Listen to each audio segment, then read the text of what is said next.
Hello, this is week 87 in Intuitive Momentum Fitness, and I'm excited to be here. We're talking about barriers to consistency.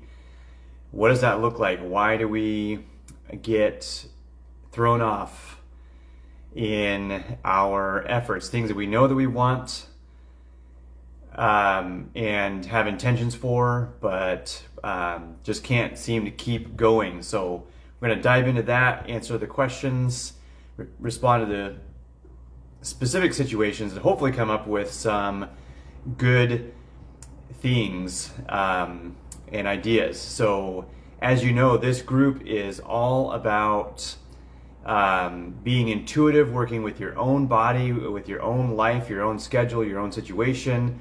So it's not a program where I believe that I have the answers to everything and you're learning from me. This is something where I am providing this space to remind you and encourage you that you are the hero of your story, the master of your journey. And that you get to come up with creative and intuitive and ingenious ways to meet your needs and find solutions. So that is the heart of what we're doing here. And first, little update on me. Just kind of things I'm working on. So I feel like the business side of my work, which I don't really like business, whether it's massage or fitness or the life coaching, like I love connecting with people, but the business side of everything is the challenging piece. So I'm kind of working on redesigning how everything flows, the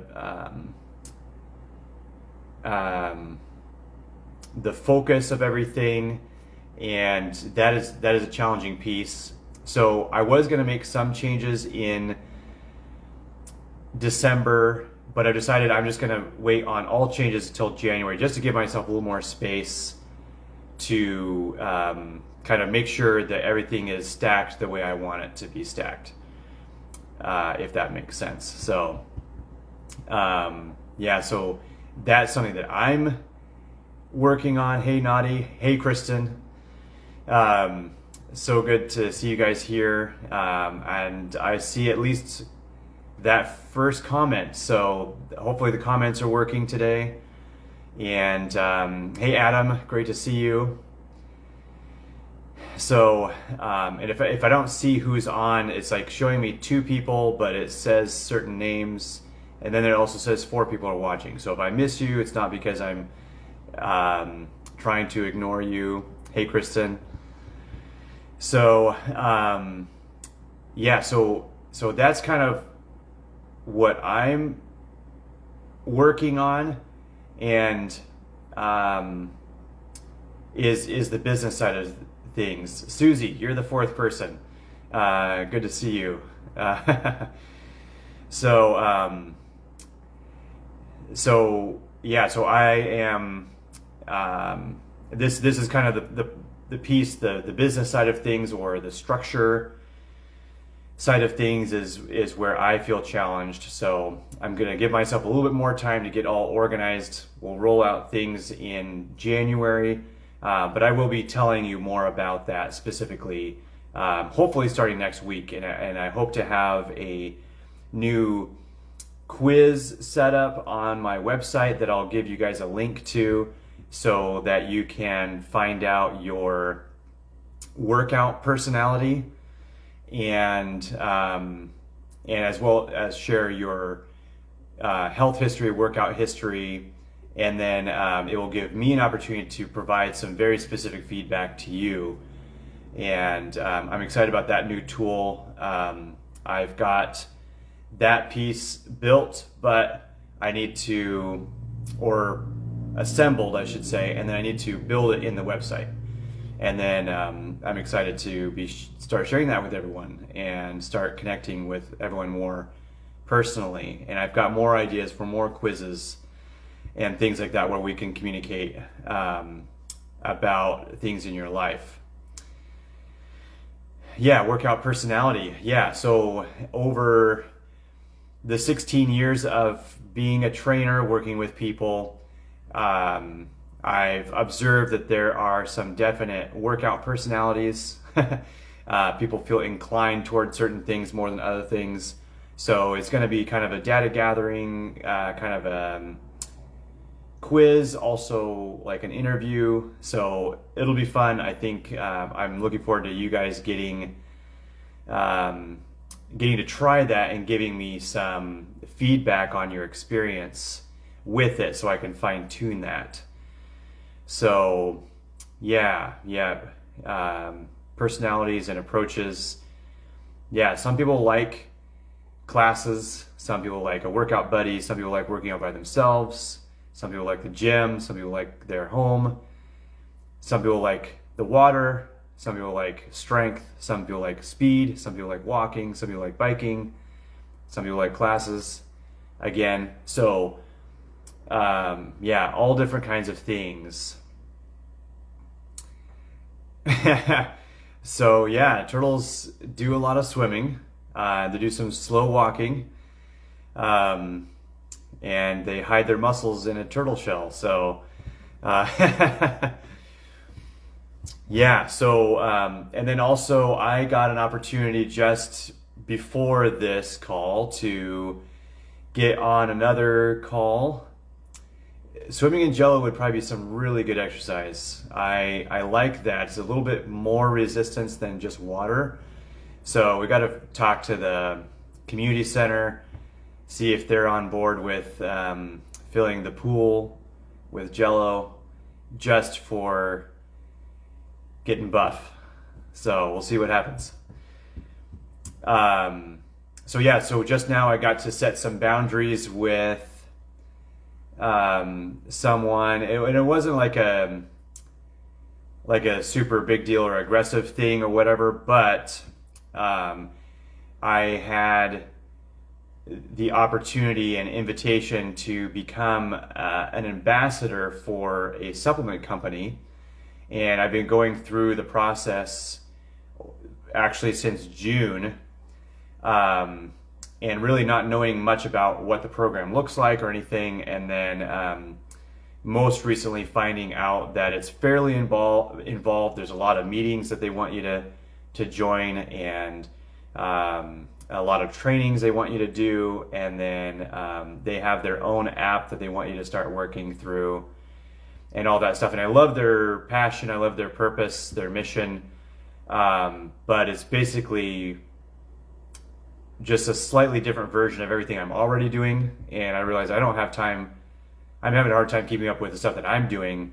I'm not going to be able to keep up with the stuff that they're asking me to do, but they've got this really tight system, and every time I talked with them, they've got this, series of questions that they want to go through, and they want to hear specific things from me, and it's so intense and involved that I hardly get a chance to speak what I need to them, and so it was a little bit challenging. I was not looking forward to it, but I did have to say that I couldn't be a part of the program because it's just so involved.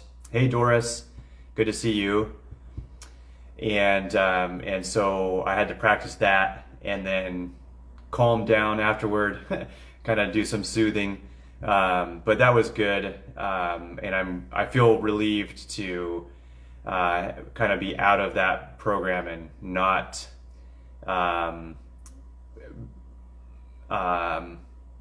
try to carry on adding more things to my plate. So that feels better.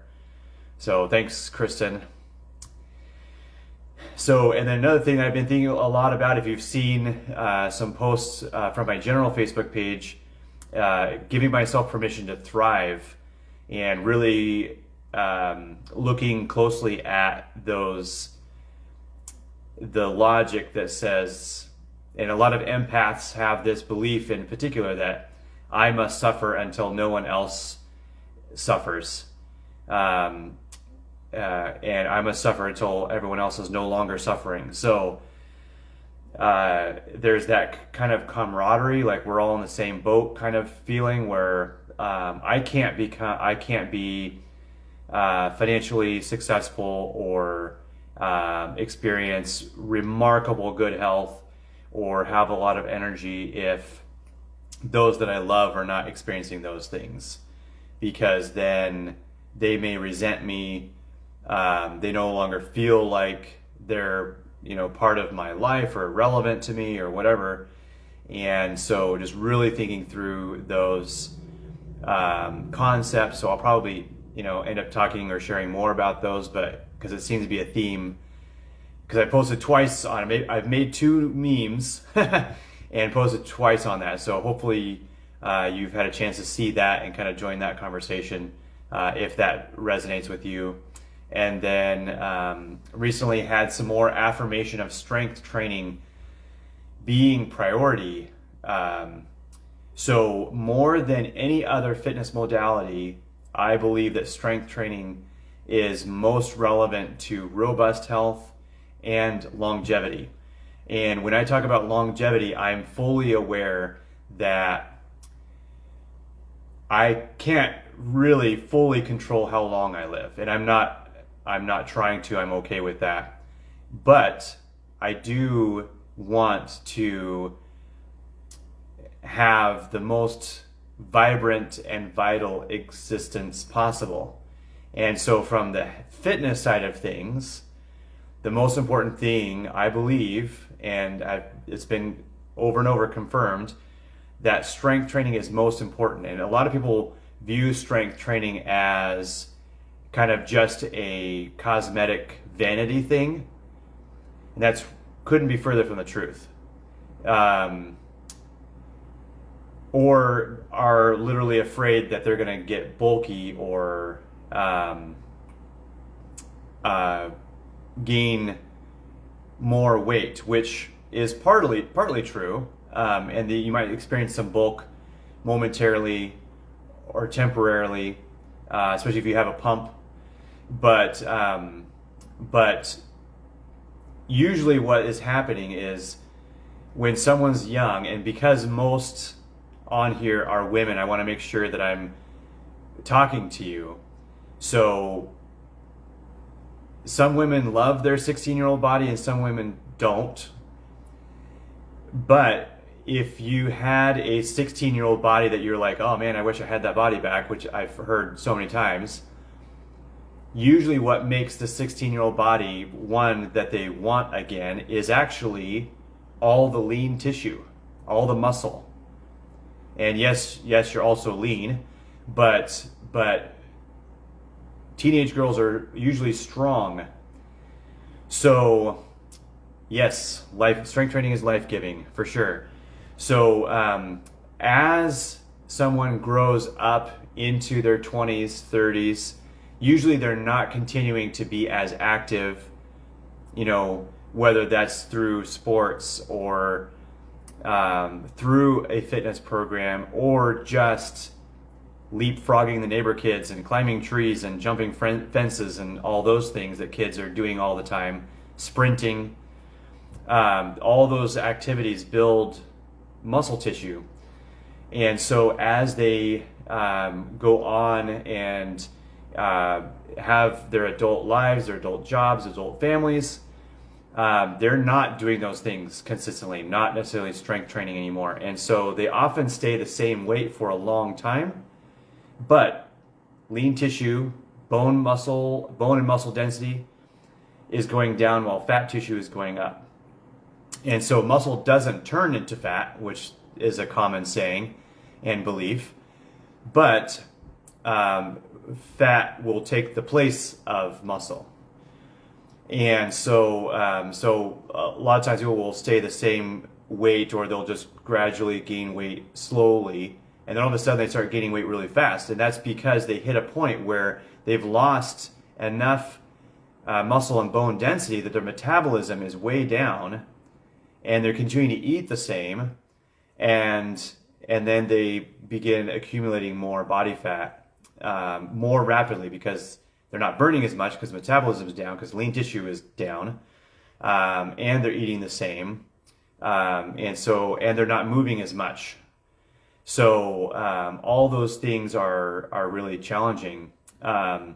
And so at first, when you do start strength training again, you're going to experience some weight gain and feel bulky because the blood rushes to the muscles. They're repairing the muscle. It actually takes a little while to build some thickness for muscle, but it's usually the blood, more blood in the area that's rebuilding the muscle tissue and strengthening the muscle tissue. So there are going to be periods of time when you first start strength training where you might feel more bulky, even though it's not actually bulk that's going to last because it's mostly blood. So, but lean tissue, bone and muscle, holds the most nutrient dense tissue in the body. It is the most nutrient dense tissue in the body. And so as you increase bone and muscle density again, you build up your storage of all of the essential nutrients in the body if you're eating well.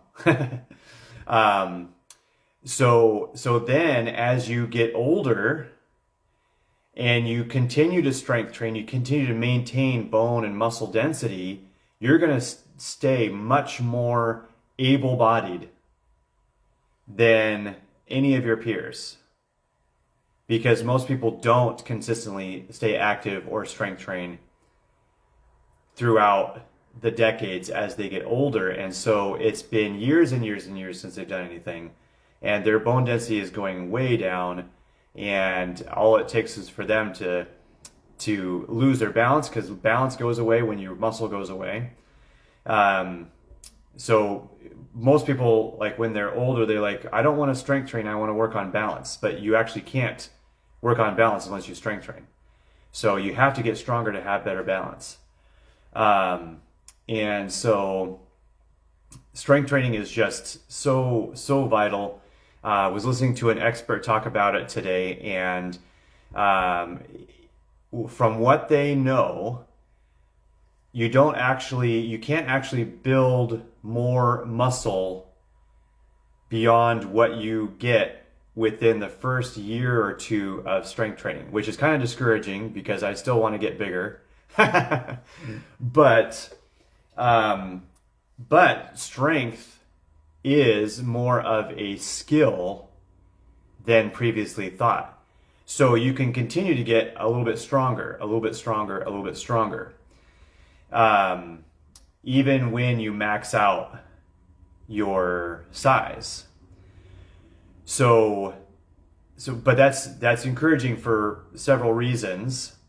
One is that if you can spend a year consistently strength training, even if that is just every week you have a day of squats, you have a day of push-ups, and you have a day of row or pull-ups. Those three movements are the most comprehensive movements that we have. So you can get more complicated, but it doesn't have to get more complicated. So if you can do those three movements consistently for a year, then you can kind of dial back your strength training after that just to maintain that for the rest of your life. So if you are consistent with doing something regularly, moderately regularly after that year of consistency, then you have that muscle for life. And that's a really cool thing. So,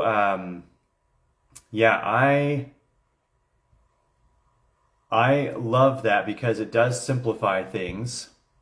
And the other thing that was affirmed that I've been saying since my own intuition led me to this was that it doesn't matter whether you're doing heavy weights and reach fatigue in 10 reps or doing lighter weights and reach fatigue in 30 reps.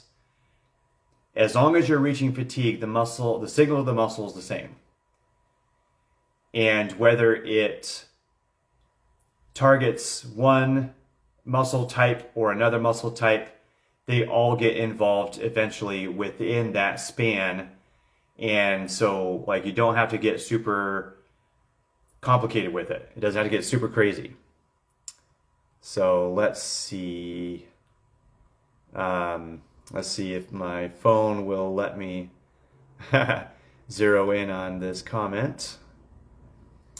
Susie says, yep, I'll take my freshman year body when I was still running distance, plus biking, skiing, gymnastics, ice skating, and dancing before my knees freaked out. I also started lifting back then through track. And that said, it does occur to me that that was before my body learned to properly swim. So, I'll still take it and then teach it to swim and surf. Oh, I could do triathlons. Yep, for sure. So, yeah. So, I guess I don't want to get too distracted with, the 16-year-old body thing. But, I do like to point out that the reason, the women that do want that body back is because they had muscle, and people don't think of that. And so, but you can strength train now, and you can get a strong, healthy, vibrant body now, and invest in that for your retirement. That's the main reason I strength train is an investment in retirement, because one of my main goals is to be a ridiculously energetic and strong old man. So that's one of the things that motivates me a lot. And one of the reasons I've been able to be consistent with working out and meal prepping for next February will be 20 years. So I've been able to be consistent with that because my big overarching goal is I'm going to be a very energetic, very strong old man when I get into my 80s, 90s, hundreds. I'm just going to keep going if I don't get killed. So so then we talked about the group poll. I polled in the group yesterday, what gets in the way of consistently moving towards better health and fitness most often for you? So what gets in the way of consistently moving towards better health and fitness most often for you? We know that consistency is key. So it doesn't matter if you have this incredible strength workout and you do it twice a month for a year. It's not quite consistently enough for your body to realize, oh, I need to be adapting to this. And that's the reason for consistency, is the adaptation. The body needs to know, okay, this is a new normal. We're going to adapt to these demands and become efficient at these things, these activities. And the body doesn't believe that we need to adapt to it unless it's often enough, frequent enough, that it knows, okay, this is a new normal thing. This is now part of our lives. So, but being consistent is challenging. And I have to remind everyone that when you are trying to establish new habits, you're not actually just adding some new habits, but you are becoming a different person. We are made up of the thoughts and the feelings and the habits that we live every day. And that forms our personality, that forms who we are, who we believe ourselves to be. And so choosing new habits, new routines, and everything isn't that simple. You're actually becoming a different person. So, hey, Anna, thanks for joining us. So becoming a new person is monumental. And so, instead of feeling shame about how hard it is to be consistent with these new habits, know that what you're doing in trying to become this different version of yourself, this other person, is truly monumental. And be proud of yourself for that effort, whatever that looks like. So we're going to be going through the comments here in a second. But a couple things I want to talk about first. As far as finding consistency, these are 3 things that have been helpful for me. And hopefully we'll get a chance to apply that individually here in the comments. But first is find your why. Why do you want to establish these new habits to reach these goals? For me, when the doctor says, hey, you really need to walk more often or whatever, like, it's not super motivating unless there's a big why, like a heart reason why. For me, I experienced extreme fatigue and inability to build muscle all through my childhood into my early 20s. So that alone was a huge motivator. Like, why does my little brother get to grow taller than me, get all this muscle automatically, and be vibrant and healthy, and I feel like I'm barely staying alive? And if every time I'm consistently working out, which I was trying to do constantly, I would get weaker and smaller. And so that became a huge obsession. I fully admit I became obsessed with trying to get stronger and trying to get more energy. And I say that because it was always used as a kind of a negative thing. Oh, you're obsessed with that. Yep. So that was one reason. That was one deep emotional reason why I kept going and ended up being consistent in all my meal prepping and strength training, exercising over the last 20 years.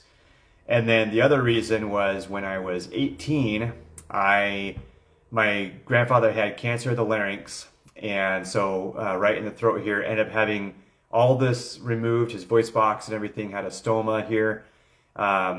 Spoke with the voice box, an artificial voice box, and breathed through the opening in his throat right here.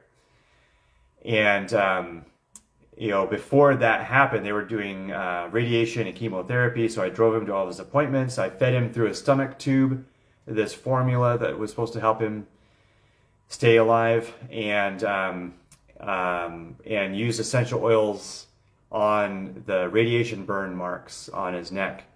So did that for 2 months. He did end up having surgery and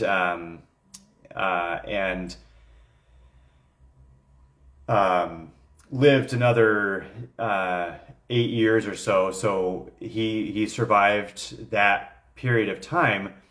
But every single day, all day long, throughout those 2 months as I was taking care of him, I was thinking, if there's anything that I can be doing now to build up my body, my strength, my immune system, so that I could be as optimally healthy as possible by the time I'm his age, I want to be doing that. And so that was another layer of emotional reason that got anchored into my soul. I am not going to play with my health. I'm not going to eat junk food just because it tastes good and possibly risk lowering my immune system, weakening my body, and maybe end up in a situation like this with my grandkids taking care of me while I die of cancer. So,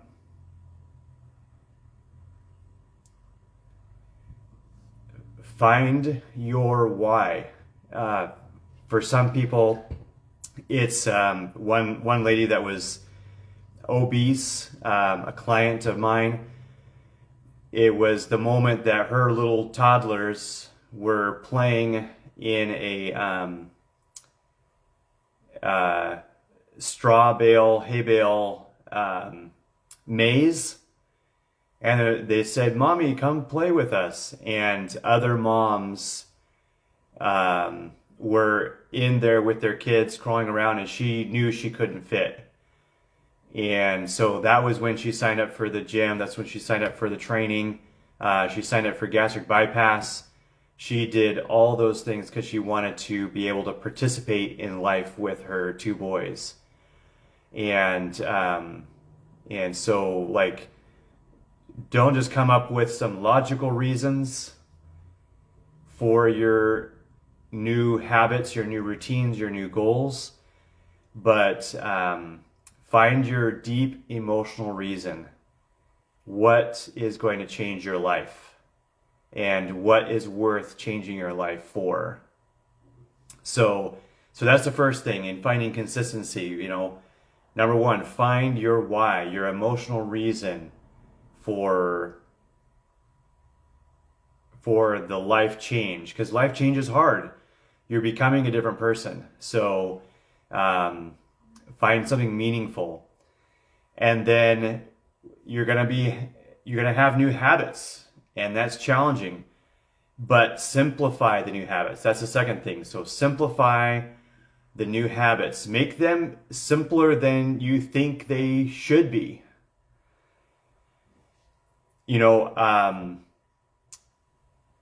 When I've talked to people, and maybe it's like they want to walk every day, or they want to strength train or something.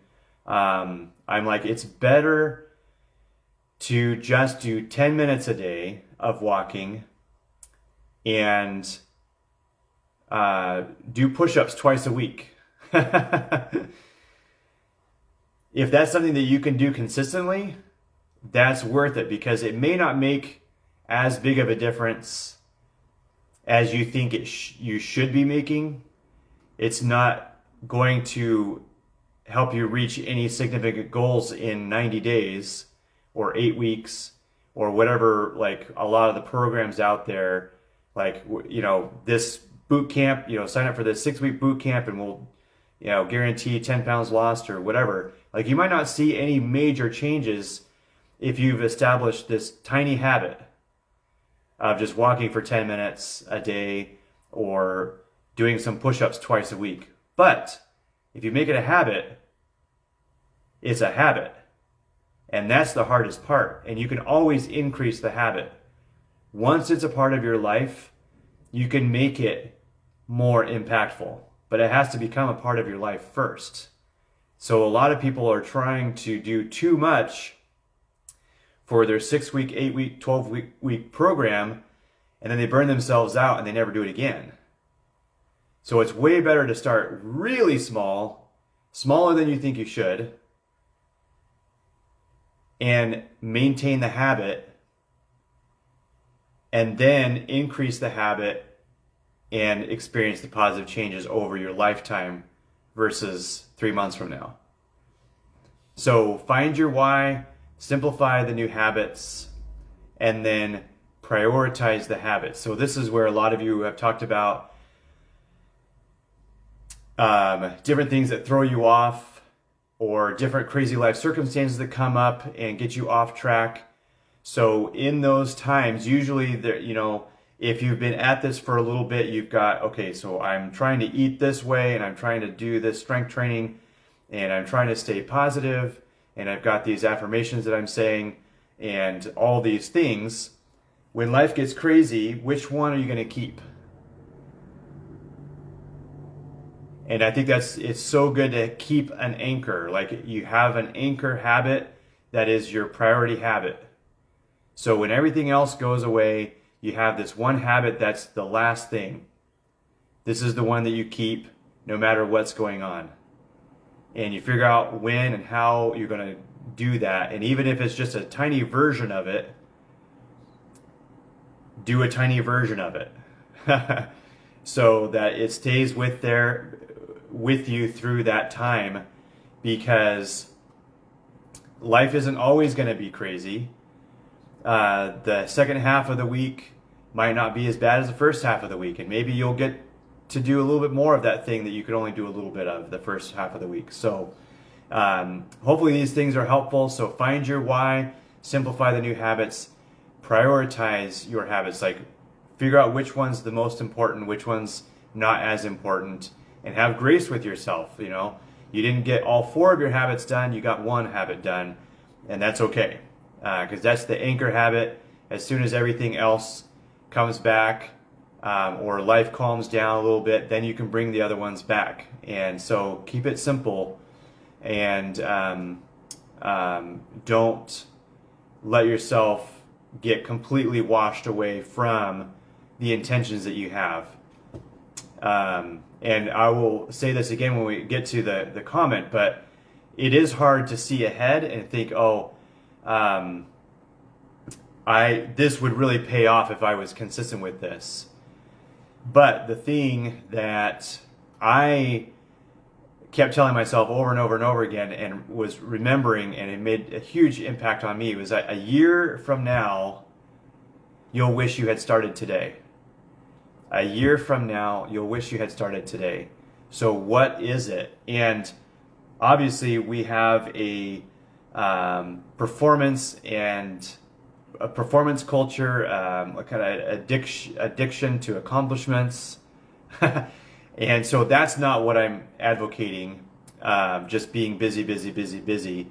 But if there's a desire that you have that's dear to you, that you like, if I could reach this goal, it would mean so much. Figure out what habit it is, make the habit super simple so you can do it within your life. And then know that a year from now, I would wish I had started today, and I'm going to do this consistently and see what happens. It's like planting a seed every single day or watering the seed every day and watching this habit grow into a life-changing thing. So I see a lot of good comments coming through. It's a little challenging sometimes to scroll because my phone gets jumpy. So I'm just going to dive into the comments here that you left yesterday and cover these. So Nadi says, I need help to compound the small steps and, to be honest, with discipline. I build momentum and fall off. I've done it my whole life. Let's call it gifted child syndrome. Haha. Thank you. So yeah, I love this. This is super relatable, very common. And yeah, let's absolutely call it gifted child syndrome. So sometimes, when things get built up, that momentum gets bigger. So like the habit becomes too big. And so it's not realistic. So it's so important to be able to scale up and scale down as needed. So, I over the 20 years, I've built up to being able to do some really crazy workouts with some heavy weights that I could not have dreamed of in the beginning. And yet now, sometimes I have low energy days. Sometimes I just don't have time. So sometimes instead of doing chest press with dumbbells up to 90 pounds, I'm literally just doing push-ups, and sometimes doing those push-ups against the kitchen counter because I'm watching the food that I'm making or whatever it is. And but I do want to still send that signal to my body, to my muscle, that my muscle is priority. I'm going to keep it. I'm going to maintain it. I'm going to keep investing in it. And so even if I'm just doing a set of push-ups against the counter while my food's cooking, I am still sending that signal to my body. And so in that example, like I can either scale up to the massive chest press workout that I do, or scale down to push-ups against the counter. And it still works the same muscle group. I'll still reach fatigue, but I'm doing it in a way that is manageable within my life and schedule. Susie responded with some good ideas to Naughty about allowing yourself to switch up your exercise focus and kind of spend time in different areas. So that's a great idea. You guys can look at that if you want a little bit more. So then Danielle says, I focus too much on the now and I don't accept my feelings as they are, temporal. I don't look at the end game a few months from now, what next year at this time could bring if I stick to the plan. I feel bad in the moment because of this year's painful challenges. Therefore, I skip my routine or I give into a desire that's not healthy for me because I know it will feel good now, but set me back from my goals. So this is so good. And a tangible example of this might be like I'm wiped out, emotionally drained. It was a rough day. I had dinner and now I want to eat something else that I know isn't good for me, that I know that I will regret afterward. But in this moment, in the now, I'm like feeling overwhelmed and depressed and drained, and I just want some comfort. And if you go with that, that's fine. It's so important to have self-compassion. It's so important to have a goldfish memory and just like forget about it. But also, if you can, in that moment, remember your goals. And this is where I was wanting to remember a year from now, I'll wish I had started today kind of things. Because sometimes it's all about the tiny bit of consistency in, sometimes it is avoiding certain foods or including certain foods or doing certain movements or whatever. But it is about the cumulative effect of consistency. And so when I've had those moments, and I have had those moments where I want to eat something that I know isn't going to be helpful for me later, I do spend a little bit of time thinking about what are my goals. And I visualize and feel what that will be like, what that will feel like. And there's multiple parts of me. And so the part of me that's like, oh, I really want this little snack or a treat right now. It's like, okay, well, maybe. And the other part of me that is committed to the goal is like, you know what? Yeah, I think I'm going to just hold off. And I'll drink some water and, maybe take a lozenge or something, a sugar-free lozenge. So that I can put something in my mouth. It's just the psychological aspect of it. And that seems to be enough to kind of carry me from dinner to bedtime and kind of distract me or whatever. And I'm like remembering my goals, and it's so helpful. So there is a balance of being in the now and being in the future and investing now in the future. So, yeah, thank you for sharing that. Andrea says, it's difficult for me to set aside a larger block of time to work out. So I try to make the most of in-between times whenever I can. Since it's at random, unplanned times, it makes me feel like I'm not being consistent, and it doesn't feel as rewarding as maybe it would if it could be more regularly scheduled and for longer blocks of time. Though, side note on that, these random mini workouts might be helping more than I think they are, evidenced by the mini bulge popping up and not melting downward from my bicep, which wasn't there only about a month ago. So that's amazing. So thank you for sharing that, Andrea, because if all of us could be mindful of moving in whatever way that we could all throughout our week, we probably wouldn't even need regular workout times or to schedule something. And so I'm glad that this is working for you the way it is. That is amazing and brilliant, and I love it. So good job. And so Susie commented talking about studies that show that doing smaller amounts throughout the day has a similar effect to one larger time frame. And that is true. So one study looked specifically at walking and the benefits of walking 30 minutes out of the day was exactly the same as walking in 3 different 10-minute periods throughout the day. Exactly the same. And some people have argued, who have reviewed that research, that that walking 3 times 10 minutes throughout the day could be more beneficial because you are spreading out your active moments throughout the day versus being active for 30 minutes and then if you have a desk job or something, being inactive most of the rest of the day. So same thing with strength training.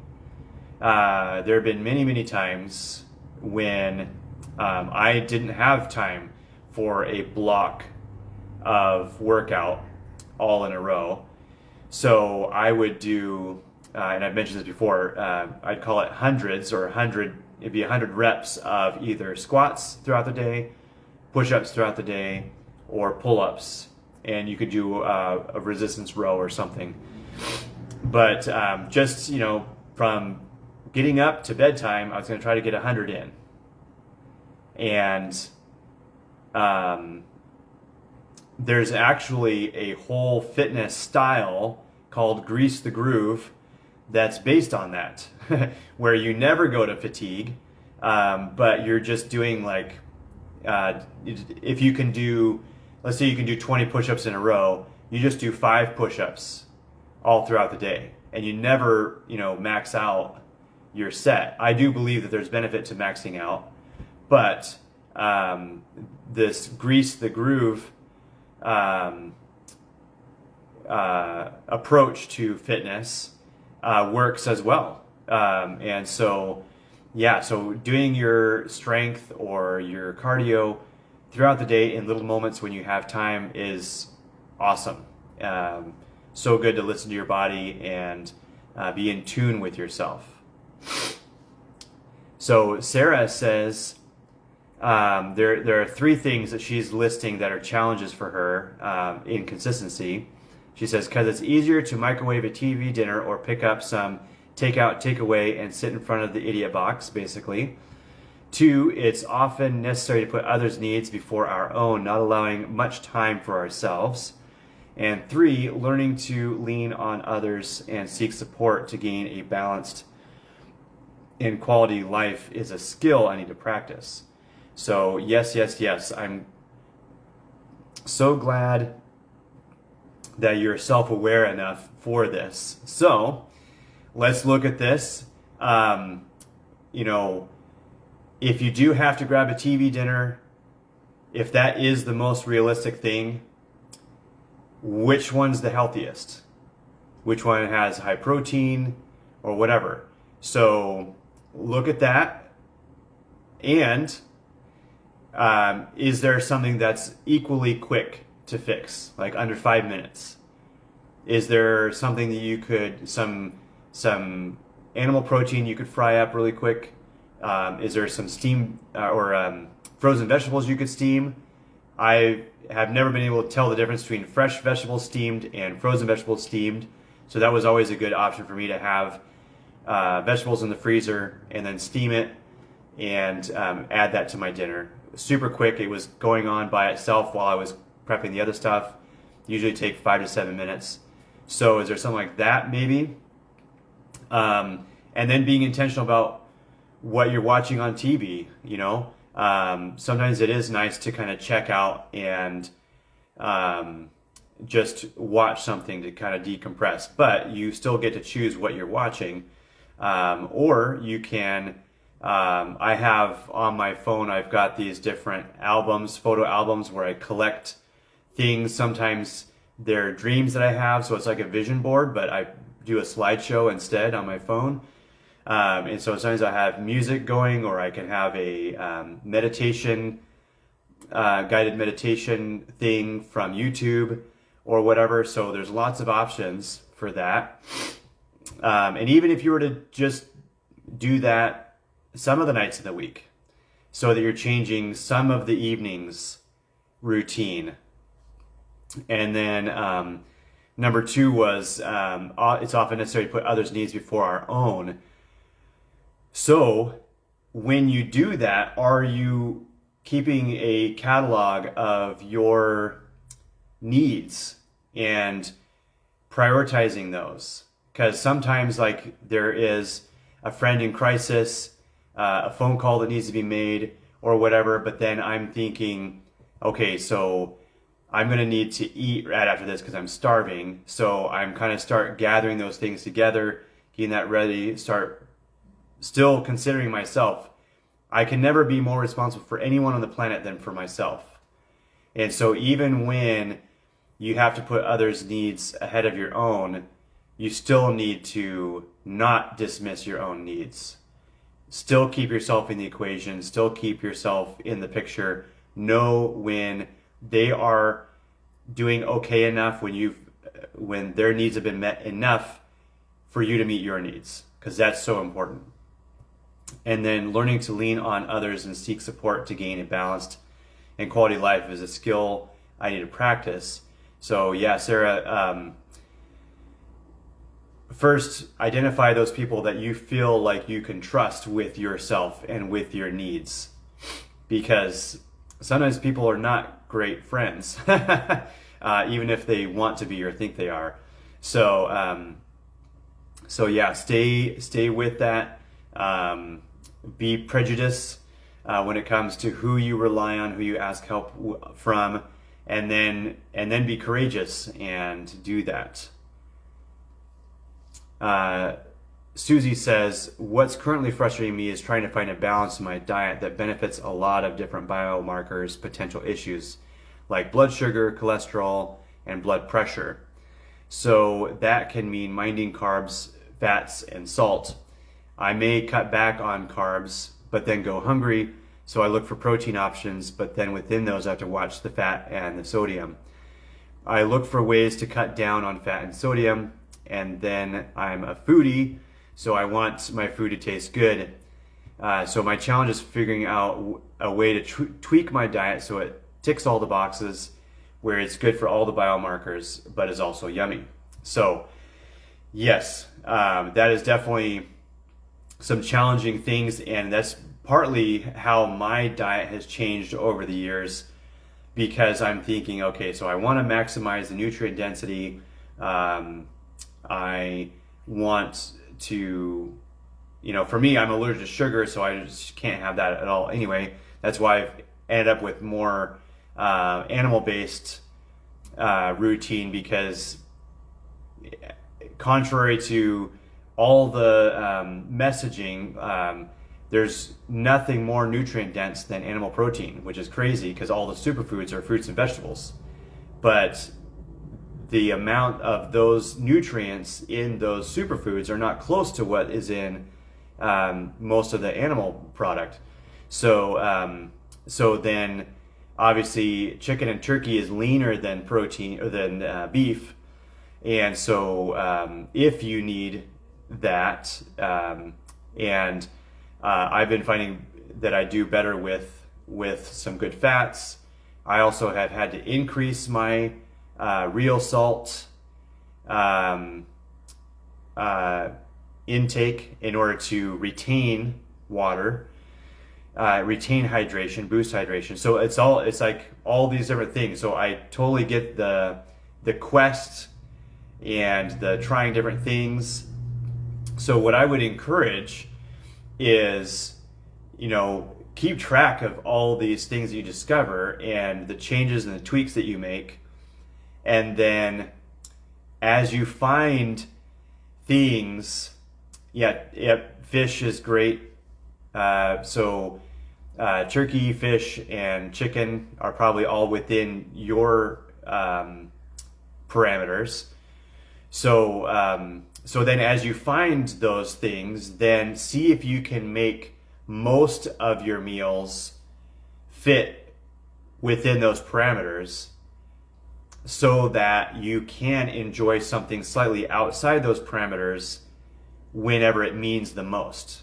Whether that's dinner each night and you get to slow down and really enjoy it, or there's a few meals throughout the week that have more sentimental and taste and kind of art focused meaning to you. And then the rest of the time you're focused on trying to be as exact as possible for your health. So it's a balance, but that would be something I would suggest. So thank you for sharing that. And then Christy says, there's always something that gets me off track. I get a 1.5 week long cold, or the kids are sick, or I injure myself being clumsy, or my mental health has gone out of whack, or schedule is crazy for a couple of weeks, or I'm extremely tired. Right now it's my brain. I have even more reasons than before to start back again, but now that I really have to, I just can't. There's something in my brain weighing me down when I try to move to do even the simplest activity. So yeah, so much empathy for that, and compassion, Christy. So so this is where I feel like the couple of those tips that I gave at the beginning can help get through some of these just really clogged moments. It's like life is just so packed and overwhelming that it's hard to get through with those new habits that you want to keep. And so finding your why, what is the big emotional reason why?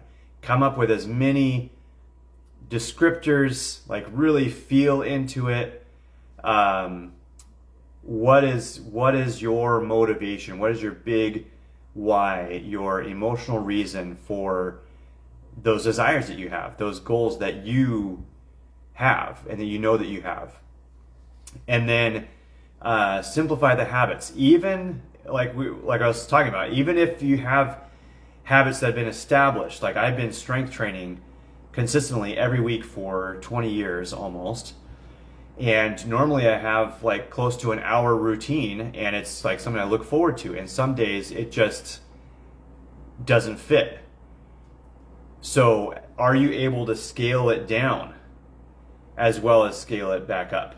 So in those crazy moments, can you do a little something, a little small version of whatever it is that you're trying to be consistent with throughout the day? And then, like I said, the last thing was prioritize your habits. So know which habits you want, and then which one is the anchor habit, and keep that one during the craziest times of your life. So hopefully that's helpful. If it's not, message me and we'll keep brainstorming. But Adam says, same as Christy, I always get knocked off track by something and lose all my forward momentum. So I would say the same thing, Adam. Know your why, what's your emotional reason, have it be really, really big, really powerful, really anchored in. simplify your habits, make them so simple that you can always do them no matter what, and then prioritize the habits so you know which one's the anchor habit and hold on to that one. And then Anna says, lack of efficient time management, being constantly busy and then using that as an excuse, mental, emotional exhaustion, draining away all willpower, letting others' definition of normal standards cloud my judgment and discourage me from even starting. So yeah, totally. So lack of efficient time management. Sometimes like you're on the merry-go-round and you're just holding on for dear life. So try to look ahead in your schedule and see, when do I have any kind of downtime? And then schedule yourself a habit and schedule reflection time. What am I doing that is helping me toward all my goals, and what am I doing that's like not? And how do I kind of clean up my schedule a little bit so that I can prioritize? And then during that time, also find your emotional reasons for your goals and your drive. Figure out what you can, what it means the most. Simplify the new habits that go along with meeting that goal, and then prioritize those habits. So same thing we've been talking about. And I believe that will help with the mental emotional exhaustion, draining away all willpower, but also with mental emotional exhaustion, look at, are there boundaries that you have that are being violated? Are you feeling obligated to people beyond what is reasonable? Are you overcommitted to people? Are you doing things that are not truly your responsibility? And if there's anything like that, where you're doing it because no one else will, even though it's not your job and not your responsibility, like, do your best, however hard it is, to let go of that and give those responsibilities back to the people that they belong to, because that's not worth your health to try to take on things for other people. So, and then, so Anne just joined. Hey, Anne. And then back to Anna, letting others define normal standards and have that cloud my judgment and discourage me from even starting. So yeah, there is a lot of pressure, a lot of peer pressure from those who don't want to make positive life change. There's a lot of people that don't want to change themselves for the better. And whenever you start to make those positive life changes, that reflects back to them their unwillingness to do that, and they'll try to get you to stop. And they'll call you extreme or obsessed or vain or micromanaging or all these different things to try to make you feel weird or over the top or too much because you have these goals and dreams. So I would actually, because you are only responsible for you, and you will never be more responsible for anyone else on the planet than you are for you. I believe, as crazy it might sound, as extreme as it may sound, it's so important to spend some time focusing on what are your priorities, what are your goals, how do you want your life to be, how do you want your life to feel, and then look at the people around you, and if they are trying to prevent you from that, set some boundaries, make some distance, unfriend them, unfollow them. Because when you get to the end of your life, and this is another good test, what's going to be more important? And if it is more important that you maintain those friendships with those particular people, then do that. But if it's more important for you to live this purpose that you feel like you have and reach these goals that you have for yourself and to really maximize yourself, then you may have to choose a different tribe, and that's really tough. But I hope you can be courageous enough to do that. So hopefully this was helpful today. Thank you all for your incredible, wonderful participation and communication. I want to hear how this sits with you and how any ideas that you have or any implementation that you do based on the chat and conversation today. So love you guys. Have a great week and talk to you soon.